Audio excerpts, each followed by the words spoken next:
this is not the video that I thought I'd be making. So anyway, basically in May, I found out that I was pregnant again after we lost our third child in August of 2023, and then our fourth child in March of 2024. Found out I was pregnant again in May, and I was overjoyed. And pregnancy progressed pretty typically. I can do a separate video to like update on all of that stuff and how it went and like what it was like to get pregnant and you know, the challenge associated with that and everything. But fast forward to September of now, which September of 2024, and today is what, like the 19th or something, I don't know. It's Thursday, and on Tuesday night at 19 weeks and 5 days, my water actually broke at home. If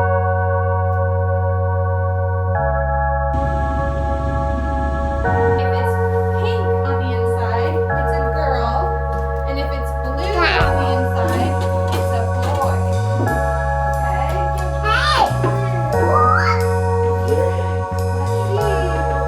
Let's see. All right, William.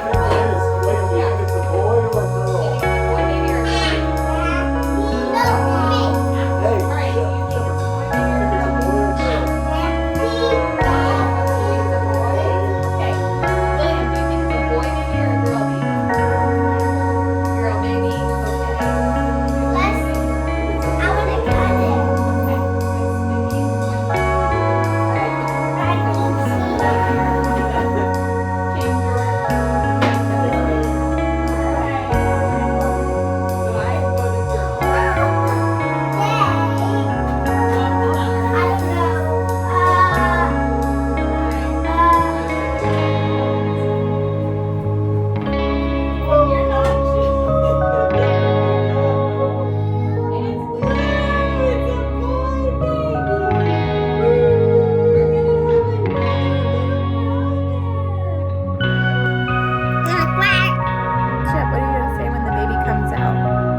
I'm gonna say shepherd, shepherd. Shepherd, shepherd, you're silly.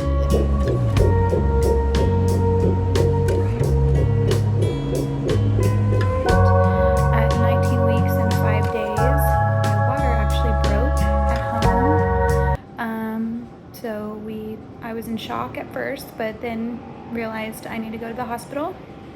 And so got to the hospital about 30 minutes after my water had broken. And sorry, they're doing construction in the hospital if you can hear the background noise, but and confirmed, yes, my water had broken and I'm dilated 3 centimeters.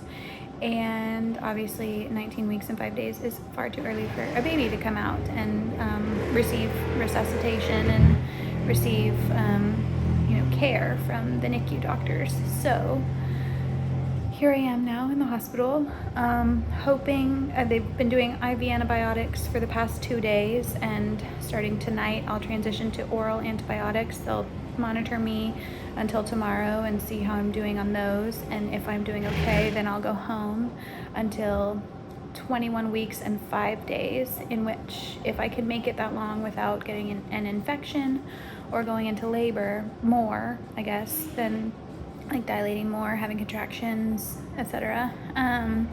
Then I would come back at 21 weeks and 5 days and receive some steroid shots for the baby, and then be basically ready to deliver with the NICU team on standby from 22 weeks on, ready to resuscitate the baby. So all of that being said, this is not how I envisioned or hoped that this pregnancy would go, but God is in control and He already knows the outcome of the situation, and so I'm just gonna trust Him. So anyway, the goal is to make it to 22 weeks or beyond. That being said, there's no more amniotic fluid in the sac, so baby's lungs will not be able to develop for the most part beyond where they are now. So that's one of the big challenges that we'll need to overcome regardless of how long he's able to stay in there. And then other than that, we're just hoping that he can grow as much as possible and I don't get an infection and that labor doesn't progress.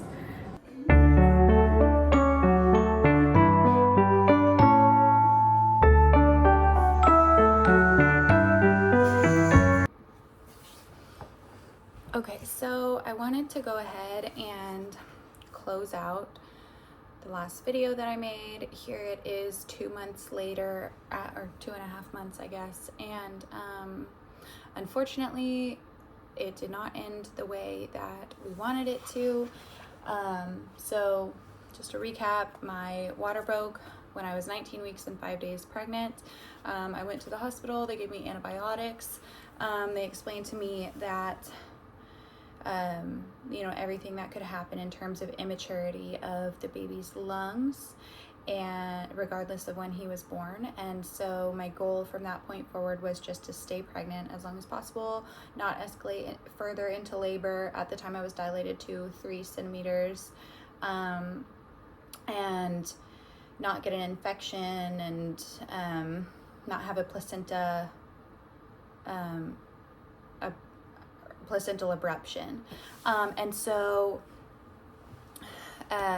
what ended up happening was I checked back into the hospital at 21 weeks and 5 days for these steroid shots, and they gave me the dexamethasone steroid shots to help baby boys' lungs develop and kind of speed things up in that regard. And I just stayed in the hospital from that point on until Friday, when I woke up in the morning. I was 22 weeks and 1 day, and I woke up and I just immediately knew something was different that day. I was having like a little bit more pain that wouldn't go away when I laid down.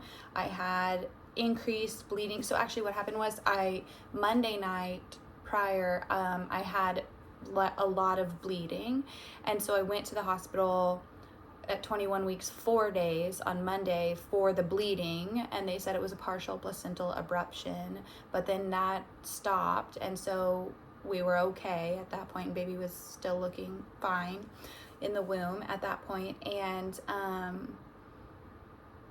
so I had like slight bleeding throughout the week, but then on Friday it sort of picked back up again. And I was also having more pain even if I laid down. I wasn't hungry at all. Like, I just really felt very different, and I felt like maybe I was going into labor. And also on my labs, I had a precursor to a white blood cell, like an immature granulocyte or something, was elevated compared to the day before. And so I Googled what that meant, and it said that that's typically one of the first signs of infection. But my nurse and my doctor said, like, don't worry about that. We don't think you have an infection right now because your white blood cell count is stable from yesterday. So anyway, the day continues on into the afternoon. I'm like insistent that I think this is different. Like, come check me again. Like, everything they had said was like, don't worry, like, a little bit of bleeding, not so bad. Even if it picks up, you're going to continue to have bleeding, you're going to continue to have pain and cramping, whatever. And I was thinking, like, no, this type of cramping really feels like it's doing something. Like, it feels like the cramps are like moving down into my cervix, which at this point in time, I was so like small, baby was so small that I didn't recognize these to be like contractions, because when your belly's huge and you're 40 weeks and you have contractions, like, that's obvious, you know what that feels like, and your belly is all like, you can see it getting tight and stuff. But in this case, my belly was so small, and like the baby was so small that I just think like I wasn't feeling them, and I wasn't like noticing that they were contractions, but I had a sense that they might be because they were coming regularly. So I started timing on a contraction app. They were coming like every 4 minutes regularly. They hooked me up to or I told my nurse, she hooked me up to the machine to monitor, and she said, yeah, you are having regular contractions. So what they did was they gave me magnesium. They started me on it. that afternoon, on Friday afternoon, because one, I don't think it's like intended to, but it can maybe like slow or stall your labor. And then two, it helps the baby's brain develop more. And so they started me on magnesium. That feels awful. I felt like I had the flu. It was not a good experience, but obviously, like, I'll do anything for this child to try to help him have the best chance possible. So the contractions don't go away with the magnesium. They gave me some other like oral medication to try to stop the contractions as well. That didn't do anything. It sort of just spaced them out from 4 minutes to 5 minutes, and made them like more intense. So they were like hurting more, but they were like 1 minute further apart, I guess, but it didn't stop them. And so that didn't work. And then they ran another set of labs in the afternoon. Those labs came back and it showed my white blood cell count now was elevated. So my doctor said, I think you have an infection. I think you're going into labor. We need to, get this process going, rather than the things that we had just done to like try to stall the labor or stop the labor. And so they sent me down to labor and delivery, which was a different part of the hospital than like where I was staying, which was antepartum, and hooked me up to Pitocin, like got me started on Pitocin. Eventually they had like a bunch of things going on. They had to wait for a room in labor delivery, and then like my nurse was changing to a new nurse at that point in time. So anyway, finally got started on Pitocin Friday night. My contractions progressed all through the night. I did get an epidural because I'm a baby. And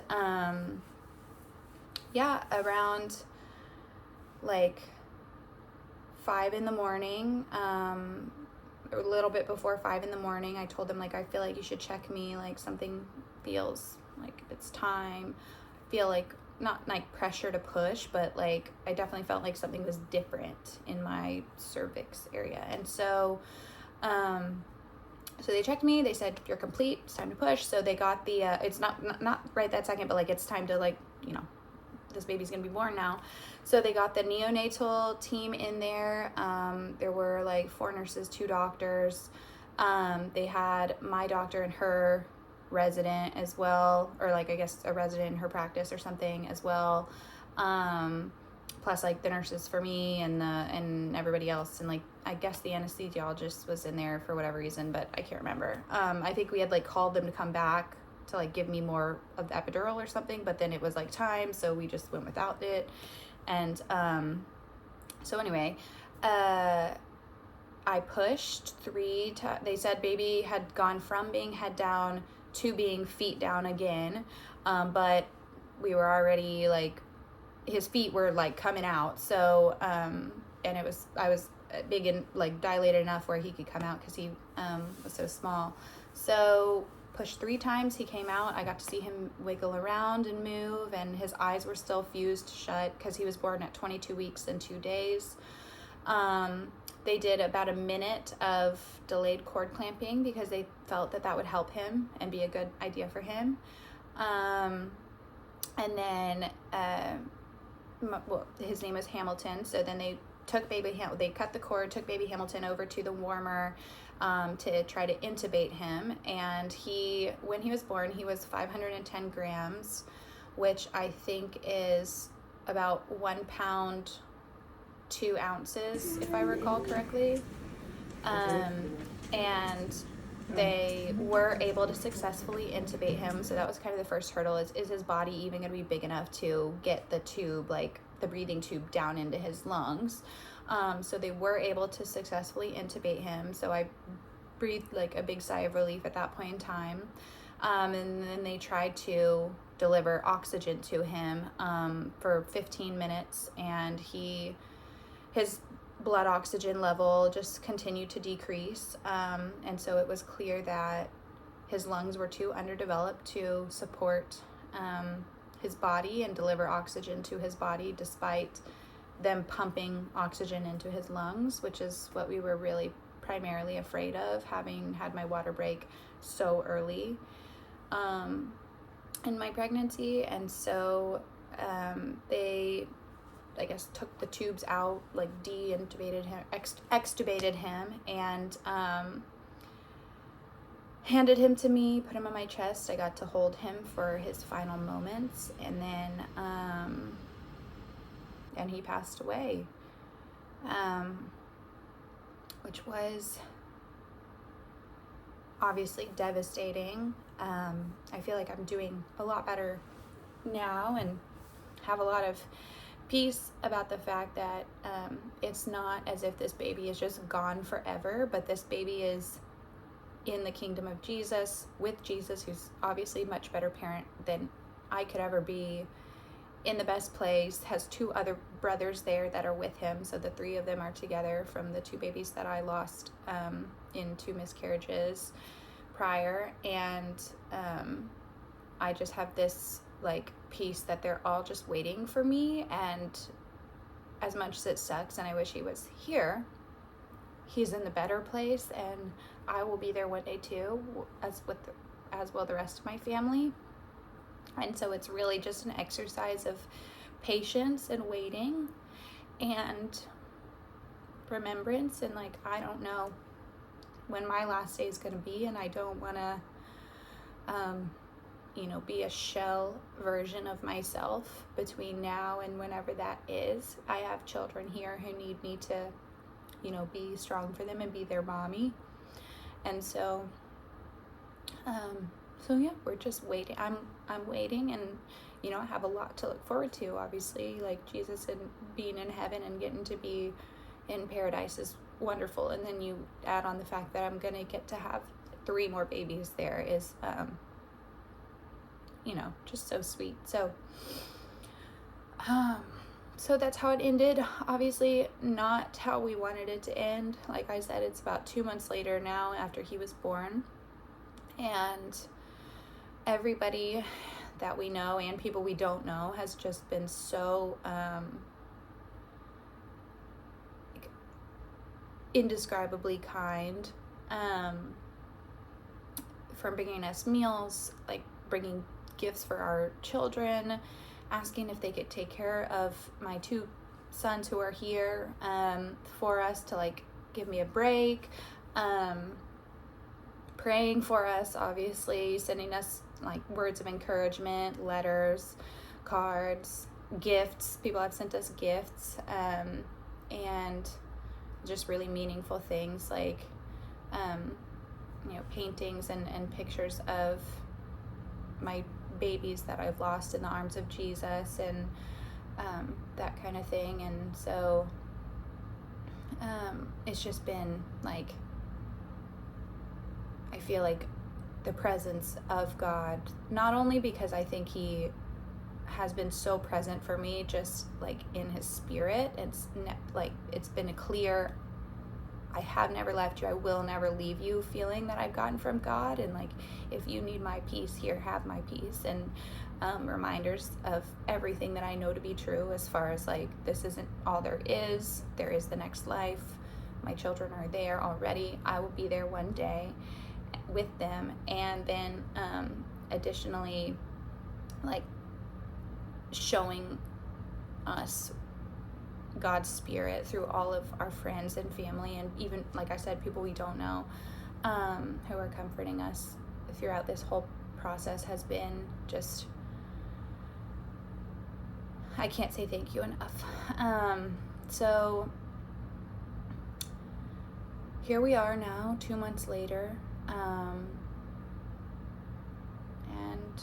I didn't expect, I thought I would still be pregnant at this point in time, like when I knew when my due date was and when the baby was going to be born, and like I'm not, obviously, and I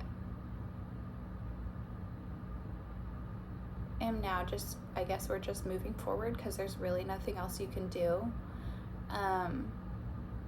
But yeah, so I just wanted to do an update, close out that chapter of life, and I hope that if you are like I was while I was in the hospital searching desperately for PPROM videos, this one probably is not going to make you feel better, because it doesn't end with a, it's not one of those miracle stories where you stay pregnant until 30-something weeks and your baby's born and needs some help at first, but then is fine and can go home and, you know, live a normal life. That's obviously, I think, what I had hoped for, but didn't end up that way. But I will say that I have a lot of peace knowing my child is in heaven, and that I'll be there one day too. And I just would encourage you to seek that same peace and, you know, rest in the truth that God is the best parent, and where he is the best place. And as much as it's like sucks and requires like me or you, if you're watching, to be really patient throughout this whole process and just trust God, even in a situation where it feels like, how am I supposed to trust God in this? Because it seems so bad, that you can, and it's gonna be okay. It's survivable, I guess. Like, it's not easy, but it's survivable. So anyway, if you want to send me a message, chat more. If you're in the same situation, I'm happy to. I definitely have some things that, like, in hindsight, I don't know, advice regarding the hospital and all that kind of stuff. So if you want to talk about that, I'm happy to. And in any case, thanks for watching, and thank you all for all the prayers.